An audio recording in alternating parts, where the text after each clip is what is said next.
Phone tapping కేసుపై ఈడీకి ఫిర్యాదు చేశారు హైకోర్టు న్యాయవాది సురేష్. ఫోన్ ట్యాపింగ్ కేసులోని నిందితులు వ్యాపారులను బెదిరించి కోట్ల రూపాయలను వసూలు చేశారని తెలిపారు. ఫోన్ ట్యాపింగ్ పై ఈడీ పీఎంఎల్ఏ యాక్ట్ కింద కేసు నమోదు చేసి దర్యాప్తు చేయాలని ఫిర్యాదులో అడ్వకేట్ సురేష్ కోరారు. ఈ కేసులో అసలు నిందితులను ఇప్పటి వరకు విచారించలేదని పేర్కొన్నారు.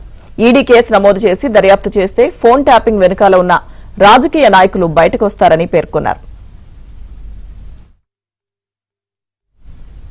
ఇదే అంశానికి సంబంధించిన పూర్తి సమాచారం మా ప్రతినిధి ప్రవీణ్ అందిస్తారు.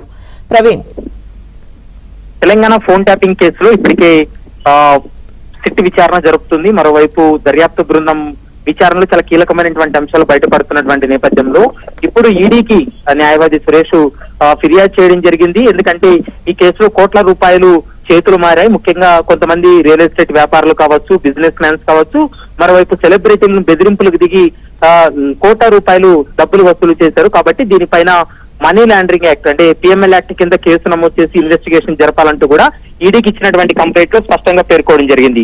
ఒక పార్టీ డబ్బులు పోలీసుల వాహనాల్లో తరలించారని ఇప్పటికే నిందితులు కూడా స్టేట్మెంట్ వాంగ్మూలాలు ఇచ్చారు. కాబట్టి దాని ఆధారంగా చేసుకుని ఈడీ కూడా కేసు నమోదు చేయాలంటూ కూడా స్పష్టంగా అందులో పేర్కొన్నారు. మరోవైపు ఫోన్ ట్యాపింగ్ పై ఇప్పటికే దర్యాప్తుకు సంబంధించినటువంటి అంశాలన్నింటినీ కూడా పరిగణలోకి తీసుకొని నిందితులు ఇచ్చినటువంటి సమాచారం ఏదైతే ఉందో ఆ సమాచారం ఆధారంగా చేసుకుంటే ఇందులో మనీ లాండరింగ్ కు పాల్పడినట్లు ఆరోపణలు వినపడుతున్నాయి. కాబట్టి వాటిపై కూడా పూర్తి స్థాయిలో దృష్టి పెట్టాల్సినటువంటి అవసరం ఉందంటూ కూడా అందులో పేర్కోవడం జరిగింది. తర్వాత ఈడీతో పాటు హైకోర్టులో కూడా ఒక పిటిషన్ దాఖలు చేసి దీనిపైన విచారణ జరుపుతామంటూ కూడా కోరుతామంటూ కూడా తను సురేష్ ఇచ్చినటువంటి కంప్లైంట్ కూడా స్పష్టంగా పేర్కొన్నారు. కాబట్టి మరి ఈడీ దీనిపైన ఎలా రియాక్ట్ అవుతుంది, సురేష్ ఇచ్చినటువంటి కంప్లైంట్ తోటి ఈసీఐఆర్ నమోదు చేసి ఇన్వెస్టిగేషన్ కొనసాగిస్తుందా లేదా అనేది మాత్రం చూడాల్సినటువంటి అవసరం ఉంటుంది. ప్రస్తుతం నిందితుల స్టేట్మెంట్ ఆధారంగా చేసుకుని కేసు నమోదు చేసి ఇన్వెస్టిగేషన్ చేయాలనేది ప్రస్తుతం న్యాయవాది సురేష్ ఇచ్చినటువంటి కంప్లైంట్. ఇప్పటికే 2-3 కంప్లైంట్ ఫోన్ ట్యాపింగ్ పైన ఈడీకి ఈడీకి కూడా ఫిర్యాదులు అందాయి.